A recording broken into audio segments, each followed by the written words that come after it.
महाराष्ट्र आपला आवाज आपला अधिकार. आपण पाठीमागं बघतोच ही जी इमारत आहे ही पेठ तालुक्यातील बस स्टँड आहे आणि या बस स्टँडचं काम गेल्या 3 वर्षापासून चालू आहे. अद्यापही पूर्ण न झाल्यामुळं आपण बघितलं का जे काही नागरिक आहे ते उन्हातान्हात किंवा धुळीत 3 वर्षापासून हा त्रास काढतात. मग याला जबाबदार कोण? मतदानापुरता वापर तर यांचा होतो, पण यांच्या ज्या सोयी करायला पाहिजे, आरोग्य असो किंवा इतर पाण्याचे प्रश्न असो किंवा दळणवळण रस्त्याचा असो, ही गैरसोय का होते? तर माननीय आमदार आणि खासदार साहेबांनी याच्याकडे दुर्लक्षपणे केल्यामुळे हे सर्व घडलेलं आहे.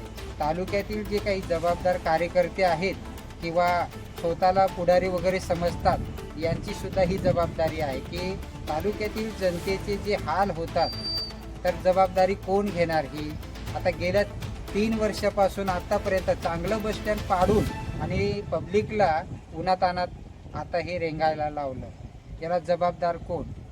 असे प्रश्न की अधिकाऱ्यांना विचारला, अधिकारी वरच्यावर हात करून मोकळे होतात.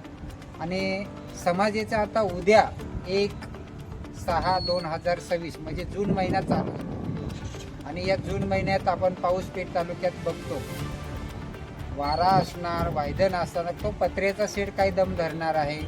तर हे जे बांधकाम रेंगाळलेलं आहे, बांधकाम अगोदर केलं निकृष्ट दर्जाचं म्हणून त्यांना पाडण्याला भाग पाडलं, पण अजूनही हे काम पूर्ण झालेलं नाही. मग याला निधी आला का? जर निधी नव्हता तर मग चालूच का केलं? असे बरेचसे प्रश्न आहेत. तर ही सर्वस्व जबाबदारी तालुक्यातील सर्व पुढाऱ्यांची आहे आणि या गोष्टीचं सर्व पब्लिकने जाहीर निषेध केलेला आहे की जी गैरसोय होते समाजाची, ती गैरसोय झाली नाही पाहिजे.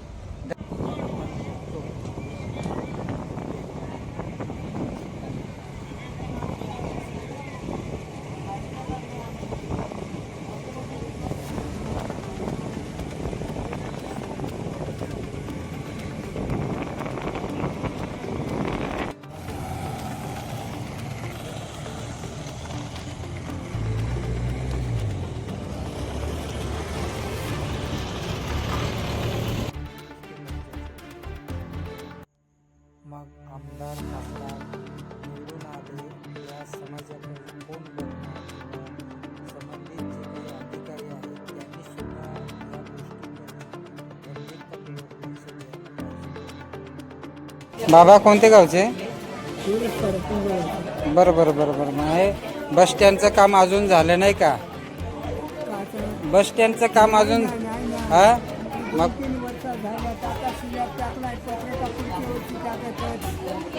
बरोबर. मग आता पावसाळ्यात कसं होईल? बर,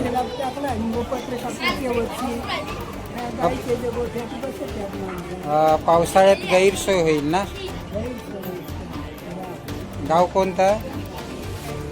गाव कोणतं तुमचं? गोळसपाडा. नाव काय बाबा तुमचं? पवार बाबा. पवार बाबा. गाव कोणतं? हातरुंडी. बरं, आपण हे बस स्टँड बघतो, अजूनही बस स्टँडचं काम झालं नाही. तर ही एवढी पब्लिक आहे, यांना अडचण खूप पावसाळ्यात.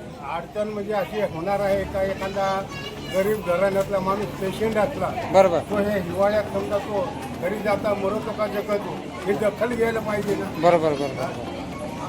तर तुमचं म्हणणं काय आहे? प्रशासन जे काही अधिकारी आहेत त्यांनी लवकरात लवकर अधिकाऱ्यांनी त्याची काळजीपूर्वक ते उभं राहून काम करून घ्यायला पाहिजे. बरोबर बरोबर. म्हणजे पब्लिक बोलत नाही, त्याचा हा गैरफायदा घेतले हे घेऊन राहिले. बरोबर. आज स्थानिक पुढाऱ्यांनी काय केलं पाहिजे? आणि पुढाऱ्यांनी हे काम केलं पाहिजे वेळोवेळी. बरोबर बरोबर. म्हणजे लक्ष दिलं पाहिजे. लक्ष दिलं पाहिजे. आता हा सर्व आदिवासी समाज आहे आणि एकमेव त्यांना येण्या जाण्यासाठी तालुक्याचं हे बस स्टँड आहे आणि आपण बघतो या बस स्टँडमध्ये पूर्ण ऊन आहे, धूळ आहे खाली आणि त्या धुळीत सुद्धा इथं त्यांची गैरसोय आहे आणि येण्या जाण्यासाठी खूप अडचण आहे आणि बस स्टँड लवकरात लवकर झालं पाहिजे.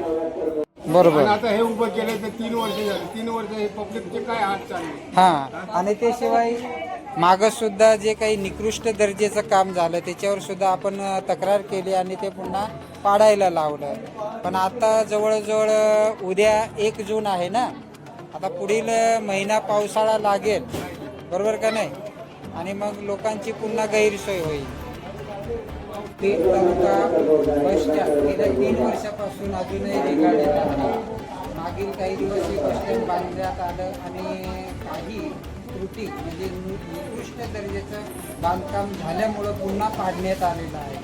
आणि अजूनही आता उद्यापासून 1 जून पावसाळा चालू होईल. अजूनही जी काही जनता आहे या जनतेचे प्रश्न जे काही पावसाळा लागल्यानंतर ह्या शेडमध्ये जे निवाऱ्याचं साधन केलेलं आहे तर ते सुद्धा खूप नादुरुस्त आहे. आणि बस स्टँडचं काम अजूनही जवळजवळ 50% सुद्धा झालेलं नाही. आणि स्थानिक पुढारी आमदार असो किंवा खासदार असो किंवा स्थानिक लेवलचे कार्यकर्ते असो, ही सर्वस्व जबाबदारी त्यांची आहे.